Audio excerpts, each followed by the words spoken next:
Hélène. Bonjour. Vous êtes floricultrice et vous êtes fondatrice du collectif Les Fleurs de France. C'est un collectif qui s'est lancé dans une opération solidaire, les Fleurs du Bien, du muguet pour nos aînés. Alors déjà, dites-nous un petit peu, vous cultivez quel type de fleurs ? Alors, je me permets juste de corriger, c'est le collectif de la fleur française. Voilà, c'est le collectif de la fleur française, voilà, qui réunit des horticulteurs de France et des fleuristes qui utilisent plus de 50% de fleurs françaises pour leur activité. Et effectivement, je suis moi-même horticultrice dans le nord de la France, à côté de Cambrai, où je cultive des fleurs pour faire des pétales de fleurs séchées pour les mariages éco-responsables, des pétales biodégradables.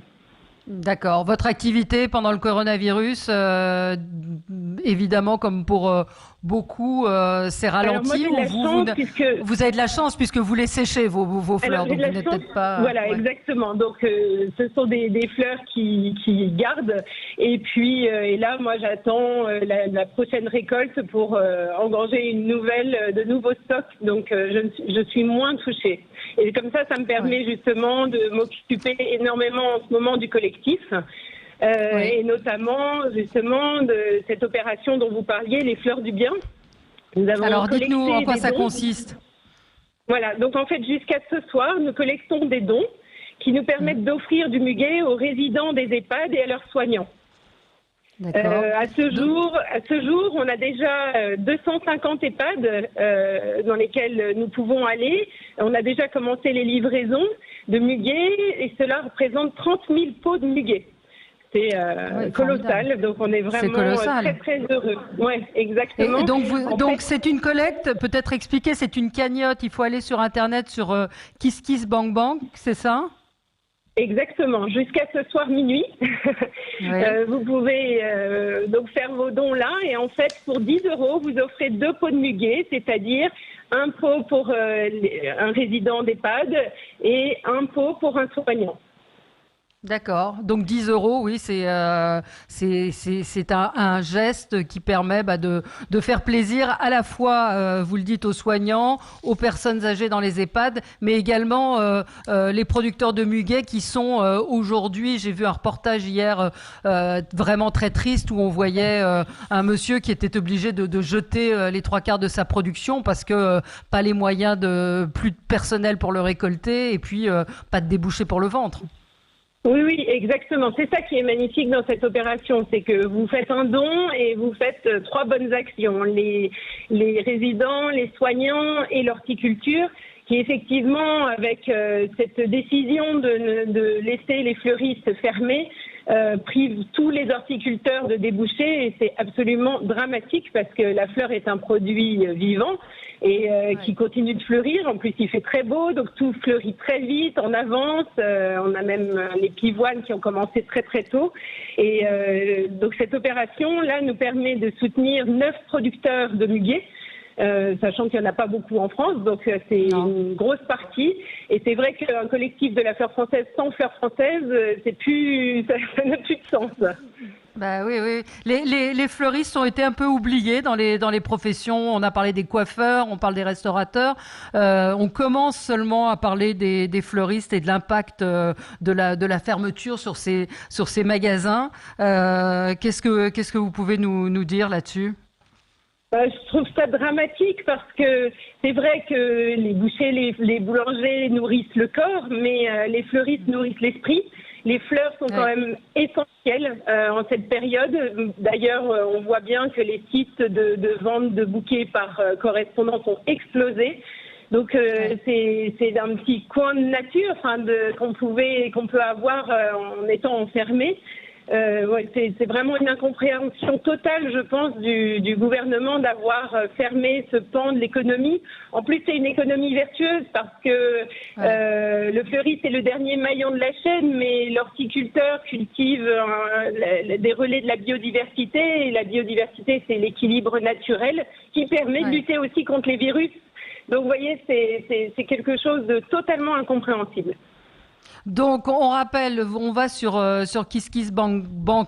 C'est un site qui est très, très intéressant d'ailleurs parce qu'il y a plein d'initiatives formidables. On va donc sur les fleurs du bien, c'est ça, et on clique et on offre 10, 20, selon vos moyens, pour faire plaisir à la fois, on l'a dit, hein, aux soignants dans les EHPAD, aux personnes âgées, et c'est concret, hein, vous l'avez dit. Il y a combien de personnes déjà qui ont donné à la cagnotte? Alors, alors aujourd'hui, alors, le chiffre tout de suite. Non, mais on m'a dit c'est plus de 3500 personnes, quoi, c'est ça? Ah oui, largement. Oui, 3500 personnes, plus les personnes des entreprises qui ont donné directement. Donc, c'est énorme. L'élan national est énorme autour de ce projet. Il faut parler du Muguet. Pardon. Non, la symbolique du Muguet est belle aussi parce que, si vous voulez, il y a beaucoup d'EHPAD qui ont des jardins et en fait qui proposent des activités jardinage à leurs résidents. Et c'est vrai que ce muguet pourra être replanté puisque c'est du muguet en pot qui est offert.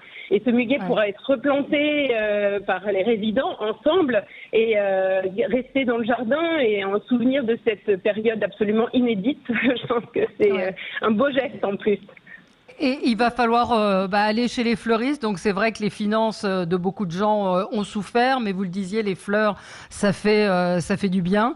Et il va falloir aussi être solidaire de nos fleuristes. Y aller. Il y a des fleuristes, vous le disiez, des horticulteurs français également qui produisent. Tout n'est pas acheté en Hollande. Il faut rappeler, oui, qu'il y a un boulot qui est fait par un grand nombre d'horticulteurs, hein. Exactement, et cette période nous montre vraiment que ces filières sont très très importantes en France.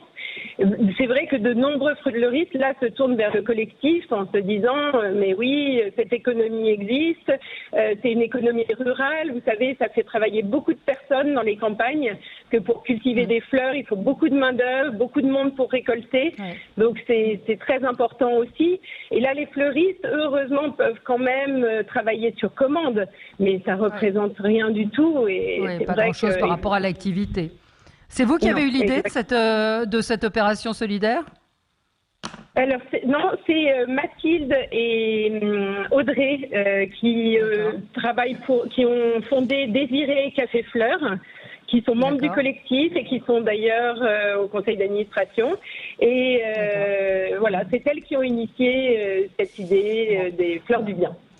Formidable initiative, en tout cas, j'en appelle à la générosité de nos auditeurs. Offrir du muguet dans les EHPAD, c'est quelque chose de concret, de significatif. Vous faites plaisir à la fois aux soignants, aux personnes âgées et puis aux producteurs de muguet également qui, comme ça, pourront écouler une partie de leurs fleurs. Et puis le symbole du muguet, oui, c'est porte-bonheur, ça sent bon, ça fait plaisir. Merci beaucoup Hélène Taquet, donc floricultrice et fondatrice du collectif La Fleur Française. L'opération solidaire s'appelle Les Fleurs du Bien et vous allez sur internet sur KissKissBank, BANK, et vous financez, vous offrez 10 € pour 2 pots de muguet. Merci à vous, merci beaucoup et bravo. On se retrouve dans un instant. On se retrouve dans un instant avec David Abenaïm, président du groupe PharmaBest, pour parler de ces masques en pharmacie, la vente des masques en pharmacie qui a commencé hier. Est-ce que vous êtes allé en acheter 0826 300 300? Est-ce qu'il faudrait fixer un prix unique et plutôt raisonnable? On en parle avec vous dans un instant. À tout de suite.